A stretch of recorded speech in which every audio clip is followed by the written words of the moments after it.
Good evening. Here we are in the front gardens. Some fruit trees that need to be planted that we got from Wimberley Gardens, but let's do a tour around the front gardens to see what's going on because things will be growing rapidly over the next few months. So now it's a good time.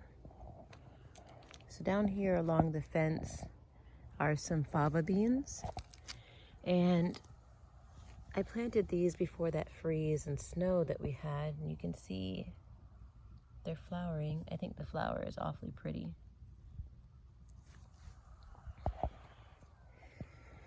And I planted some sunflowers in between the favas. There's some compost happening over there.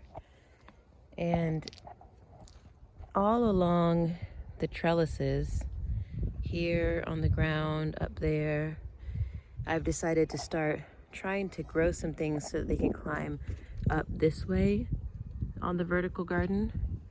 And none of those things have sprouted yet. I think I planted some gourds, some squashes, maybe some watermelons. As you can see, I'm as organized as always. So that will be kind of a surprise. We'll see, what did I plant over there? This is all spearmint that just came back from last year. All spearmint, all that spearmint. And borage that we started from seed inside about a few weeks ago. I planted some other things here along the vertical garden to grow up this way on the trellis. Oh, birdhouse gourds, bushel gourds, dipper gourds, yeah. And on this other side, there are a bunch of sunflowers. Maybe I planted some beans over there. I can't remember. Here's some yarrow growing alongside some henbit that's just popping up so pretty for the spring. And the yarrow is getting ready to flower.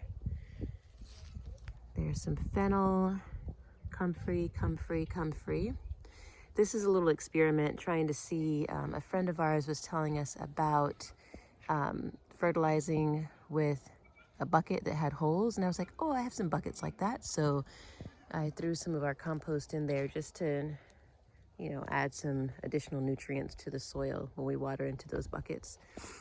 More yarrow that's getting ready to flower. Let's see if we can see, look in there close. There you go, you can see the little flowers coming.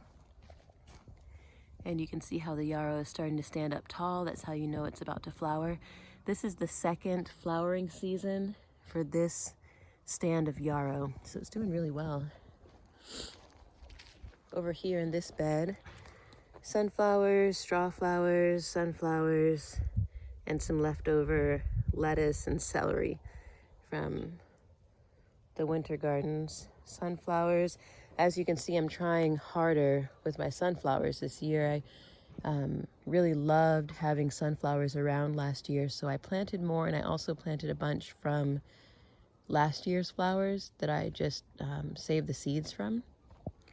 Strawberries, all of these are fava beans.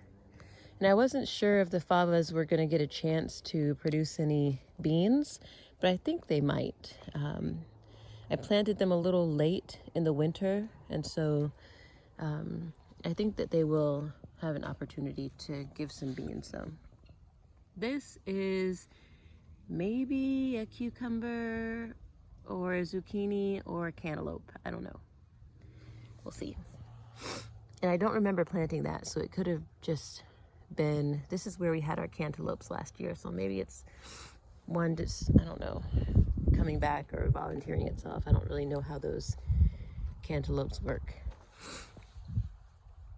All of these little flowers, I threw a bunch of seed out here from the flowers from our wedding. And I think that maybe these little babies that are popping up everywhere could be from those seeds that I threw, but I don't know until they get bigger. More strawberries. Some thyme. Let me get down here.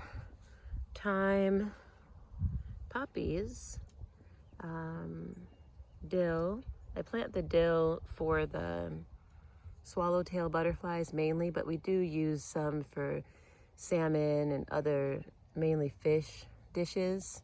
But the main reason I plant the dill is for those chunky, fat swallowtail caterpillars.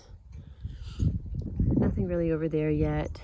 There's a rhubarb that Farmer Peppy gave me and some spicy oregano.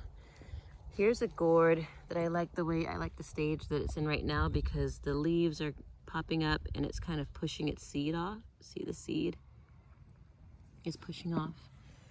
And I planted a bunch of other climbing things, squashes, gourds, melons, on the inside and outside of these trellises. Here's more poppies. This is like the designated poppy bed, but I put some sunflower seeds in there too the other day just to add some variety to what's going on in there. More favas along the fence line because I'm trying to see if we can just grow stuff directly in the ground so that we can eventually, the plan is to break down these raised beds and just plant, directly. That's a cayenne, I think. I don't know what that is. This is a lime tree that I moved from the backyard gardens because I think it wasn't getting enough sun because it's never really flourished back there, and it's about 4 years old. And so we'll see. It's really green at the bottom. The leaves haven't started coming back yet, so we'll just see what happens with that. All along here, I planted a bunch of flowers, all different kinds of flowers there, and some sunflowers over in the corner just to see how many more flowers we can grow this year, because more than anything, I love just having flowers around. And so I felt really inspired after last year's zinnias to plant more flowers. So a lot more flowers this year, but that's basically what's going on here. We'll see what happens with the fava beans, especially now that they're starting to flower. The spearmint, I need some really good spearmint recipes because we made a lot of medicine with the spearmint last year. Maybe I'll just drink spearmint tea all through the spring and summer. Fresh spearmint tea sounds really refreshing. So, spearmint adds a lot of sparkle to tea blends. So I have a feeling that I'll be drying some of this and using some of it fresh. Oh, and here's some lemon balm is coming back too. So spearmint and lemon balm do really well out here all through the summer and everything. So I'm excited for that. All right, so that's it for now, and I'll talk to y'all later. Namaste.